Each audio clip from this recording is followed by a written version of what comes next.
Liewe vriende, goeiedag en baie welkom by ons oordenking van vandag. Ons is op die Sondag tussen Kersfees en Nuwe Jaar. Ek hoop jy het 'n geseënde Kersfees gehad en ek hoop jy sien uit na hierdie jaar en vir dit wat die Here ook vir jou beplan in die jaar 2026. Here Jesus, dankie vir hierdie feestyd waar ons kon vier dat U gekom het. Dankie dat ons ook vol verwagting kan wees vir die jaar wat kom. En dat ons weet, U is al reeds daar.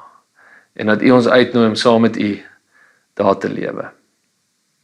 Dankie Here vir dit wat ons vandag gaan lees. Dankie dat dit wat begin het met Kersdag, ook nie die einde van die storie was nie, maar dat U mense ontmoet het in U tyd op aarde. En Here, dankie dat ons ook daarby kan leer. So mag U in hierdie gesprek wat U met Nikodemus gehad het, mag ons soveel daaruit leer, in terme van U hart, en ook dan Here vir die manier waarop U wil hê ons moet leef.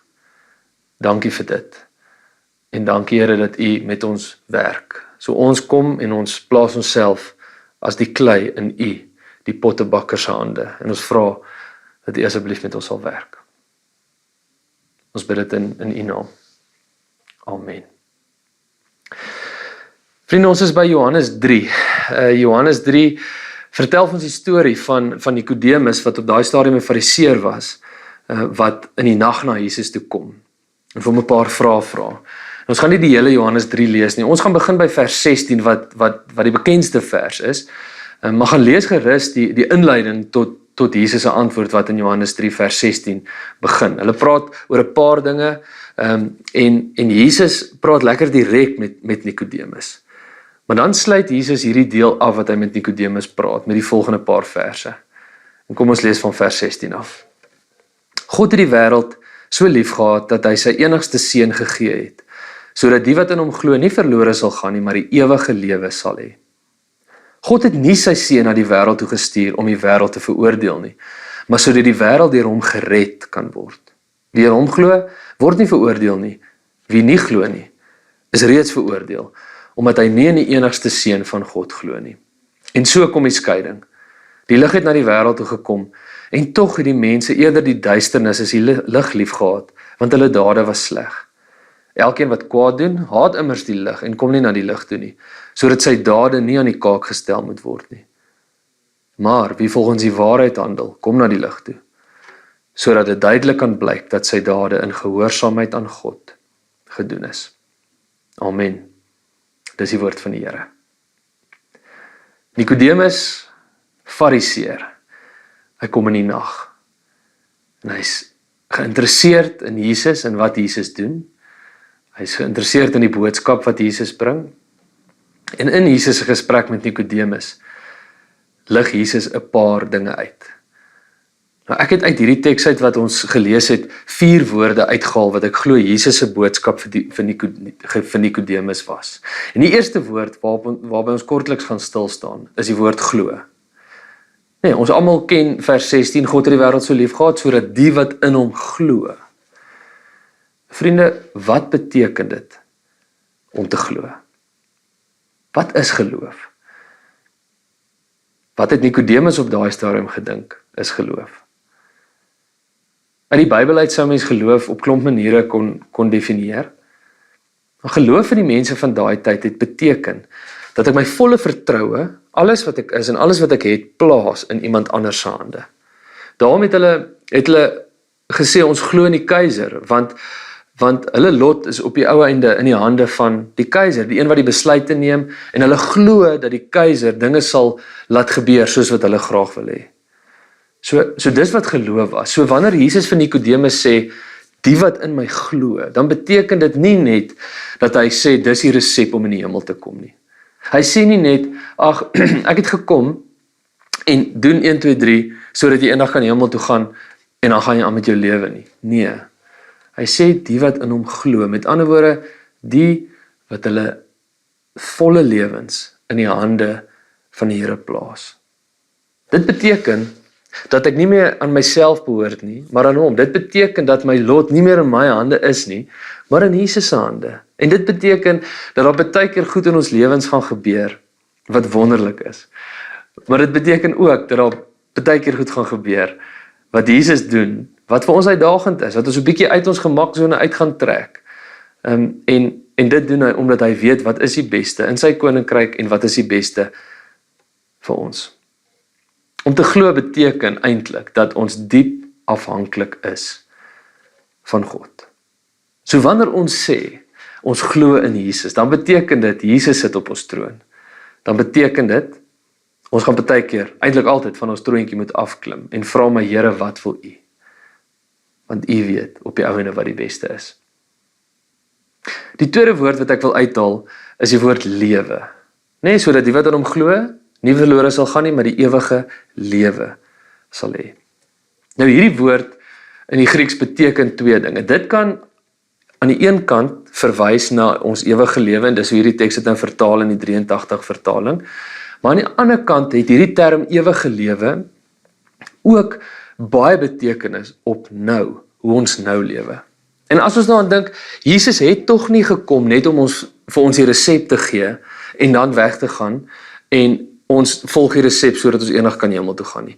Jesus se lewe het juis bestaan daarin, dat hy die koninkryk om openbaar het, terwyl ons nou hier is. So hierdie woord lewe het definitief ook 'n baie groot belangrikheid in terme van hoe ons tans lewe.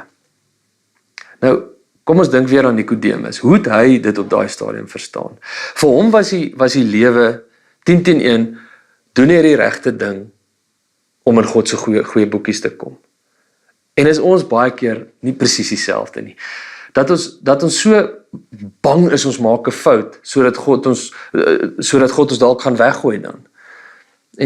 En dan dink ons dalk presies soos die Fariseërs daaroor. Die Fariseërs was mos bekend daarvoor dat hulle 'n swaar las op die ander mense geplaas het, as gevolg van al hierdie wette. Ek vermoed, hulle het self ook daai las beleef. En dis dalk hoekom Nikodemus so geïnteresseerd was in Jesus en in die boodskap wat Jesus vir hulle gebring het. En dan praat die teks ook oor veroordeel. Dat die wat lewe nie volgens die wil van God nie reeds veroordeel is. Met ander woorde, dis nie eers iets wat aan die einde kom nie. As ons nie glo in God afhanklik van hom lewe nie, dan leef ons eintlik op 'n manier wat nie lekker is vir God nie. Dan leef ons eintlik al reeds op 'n manier wat nie gaan vrug dra nie. En dis dan die oordeel van God wat hy bedoel. Johannes 10 vers 10 sê dit so mooi, ek het gekom om vir julle die lewe te gee en dit in oorvloed. En daai oorvloed is nie net iets wat vir ons wag eendag nie. Ja, dit doen ook. Maar dit beteken dat wanneer ons nou lewe, ons lewe in die koninkryk van God saam met hom. En dit is die ware betekenis van die lewe. Ek wil vir jou 'n vraag vra, hoe lees jy Bybel? Lees jy dit net as reëls en regulasies, of lees jy dit om 'n lewende God te ontmoet, sodat hy jou lewe kan vorm? Ek dink daar's 'n baie groot verskil tussen hierdie twee. Die derde woord wat ek graag wil uitlig, is die woord lig. Nou lig, soos lewe, die vorige woord, is vir Johannes ongelooflik belangrik, en hy speel baie met hierdie in sy evangelie. Een van die voorbeelde, Nikodemus kom in die nag. Nikodemus kom amper in die duisternis na Jesus toe. En Jesus sê dan, maar leef in die lig. So dis 'n tema wat vir Nikodemus iets moes beteken. En later in die evangelie dan sê Jesus Christus self, ek is die lig vir die wêreld. Wie in my bly, sal die lig hê wat lewe gee. Met ander woorde, die lewe van die vorige woord het absoluut te doen met hoe ons lewe in die lig. Nou vriende, 'n lewe in die lig is 'n lewe van openheid. Dis 'n lewe van vryheid, want daar hoef ek nie iets weg te steek nie. Dit beteken nie ons hoef perfek te wees nie. Dit beteken nie ons gaan nooit 'n fout maak nie. Dit vra net, wanneer ons op 'n negatiewe plek is, en wanneer ons dalk op 'n duister plek is, wat maak ek daarmee? Gaan ek na God toe vir die lig, of vertrou ek eintlik myself en gaan aan op my manier en bly eintlik in die duisternis? Dit konfronteer ons so 'n bietjie met ons leefstyl. Is ons mense wat die regte antwoorde ken? Is ons mense wat die regte dinge sê? Is ons mense wat in die lig leef, sodat ons openlik en vry saam met die Here kan leef. Die laaste woord wat Jesus dan vir Nikodemus mee konfronteer, is die woord waarheid. Nou, vir die Fariseërs, vir Nikodemus, sou hierdie woord ongelooflik belangrik gewees het, want hulle het mos geglo, hulle het die volle waarheid. Die geskrifte waarin hulle glo, is die volle waarheid van God. So daarom enige iets wat daarmee in teenstand sou kom, wou hulle uit die weg uitruim. En daarom was Jesus so onpopulêr onder die Fariseërs. Waarheid, wat beteken dit? Hierdie Griekse woord wat gebruik word vir waarheid, beteken ook integriteit. Dit beteken ook dat ek my lewe inrig en dat ek 'n lewe van integriteit lewe. En dalk was die Fariseërs ook nie so goed daarmee nie, want aan die buitekant het hulle mos baie goed gelyk, regte dinge gesê, baie statig, baie belangrik gewees in die samelewing. Maar Jesus noem hulle ook huigelaars en skynheiliges. So dalk was integriteit nie juis hulle ding nie. En juist daarom sê Jesus, maar as jy agter my wil aankom, dan moet jy integriteit hê. Weereens beteken integriteit nie dat ek altyd gaan weet wat aangaan en dat ek nooit 'n fout gaan maak nie. Ons gaan baie foute maak. Integriteit beteken dat ek maar kan eerlik wees daaroor, omdat ek besef, ek is 'n sondige mens wat nie perfek is nie, maar ek is nog steeds welkom by God. Nou vriende, hierdie 4 woorde, geloof, lewe, lig en waarheid, moet ons ook nie vandag vat as iets wat 'n swaar las op ons moet wees nie. Ek dink hierdie woorde nooi ons uit om te sê, maar daar's 'n ander manier, 'n manier waarop Jesus graag wil hê ons moet lewe. Kom ons vra die vraag, wat het toe van Nikodemus geword? Wat het hy op die ou einde gedoen? Nou daar word nie met 100% sekerheid gesê, of daar word nie met sekerheid gesê dat hy tot geloof gekom het nie, maar Johannes skryf op 2 ander plekke oor hom in sy evangelie. In Johannes 7 vers 50 en 51, Nikodemus wat voorheen na Jesus toe gekom het en wat een van hulle was, sê toe vir hulle, volgens ons wet kan ons mos nie sommer iemand veroordeel sonder om eers sy kant van die saak te hoor en vas te stel wat hy doen nie. So in die vergadering staan Nikodemus nou op vir Jesus. Nie meer in die nag nie, nie meer in die duister nie, in die lig, oop, staan hy op vir Jesus. In Johannes 19, vers 39 en 40, Nikodemus, wat 'n keer in die nag na Jesus toe gekom het ook gekom in 'n mengsel van omtrent 50 liter mirre en alwyn gebring. Hulle het die liggaam van Jesus geneem en het met die geurolie behandel en in doeke toegedraai, soos dit die gebruik van die Jode was om iemand vir sy begrafnis uit te lê. Weereens, openbloot, nie meer in die nag nie, kom Nikodemus en hy behandel Jesus se liggaam nadat Jesus gesterf het. Ek vermoed dat 'n swaai in sy lewe gekom. Maar wat moet ons raak sien? Dit was stelselmatig. Dit is 'n stoei met God oor moeilike vrae. Dis 'n besef van self kan ek nie, so geloof kan nie net in die reg doen van wette lê nie. Geloof lê daarin dat ek alles wat ek is gee vir Jesus. En hy is dan die een wat my in staat stel om 'n ware lewe te leef, 'n lewe van oorvloed, om in die lig te wandel en ook op die ou einde om 'n lewe van waarheid en integriteit te leef. Vriende, mag ons mense wees wat besef die antwoorde wat ons by Jesus kry is nie altyd maklik nie. Mag ons mense wees wat besef ons mag maar stoei met hierdie moeilike dinge. Maar mag ons ook besef ons lewe is nie in ons eie hande nie. Die beste ding wat ons kan doen is om uit die duisternis na die lig te beleef, deur eenvoudig daagliks vir Jesus te sê, Here, ek behoort aan U en ek wil vandag saam met U lewe. Amen. Here, mag U vir ons in staat stel om uit die nag uit te beweeg in die lig in. Amen. Die genade van ons Here, Jesus Christus, en die liefde van God, ons Vader, en die gemeenskap van sy Gees, is by ons elkeen. Amen.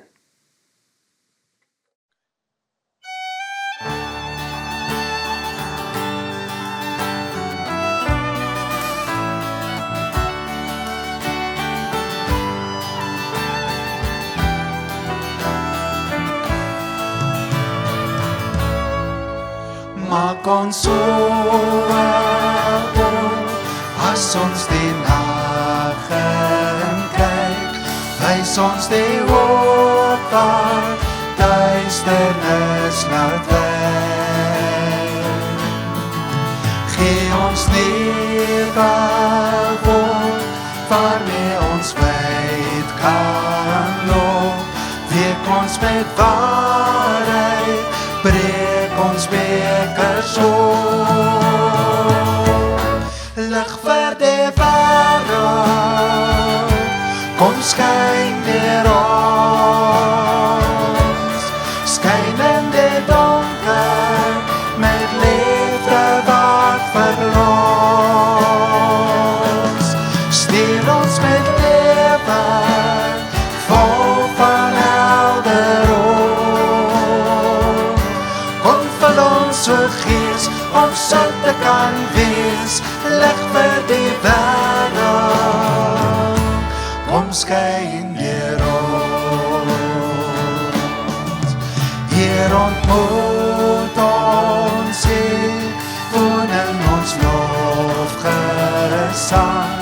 Hier is die rykdom, waarna ons verlang. As die lig ons lei, ons na die wêreld stuur, sien ons met volheid, val ons met die vuur.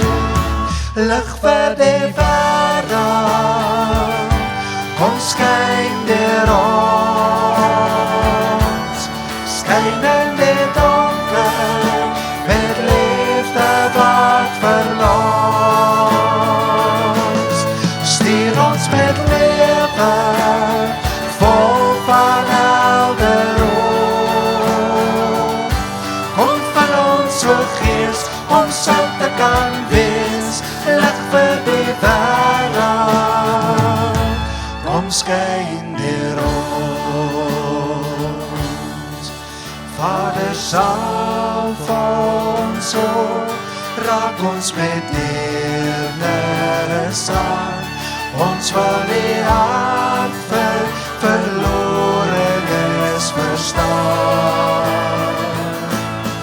Laat ons die wyn en melk neem vir die sonder geld, lewensbrood wêreld, waar dit nie kan kom. Lig vir die wêreld, kom skyn deur ons, skyn in die donker, met liefde wat verlos. Stuur ons met lewe, vol van helder oog. Kom vir ons o Gees, om sout te kan wees, lig vir die wêreld.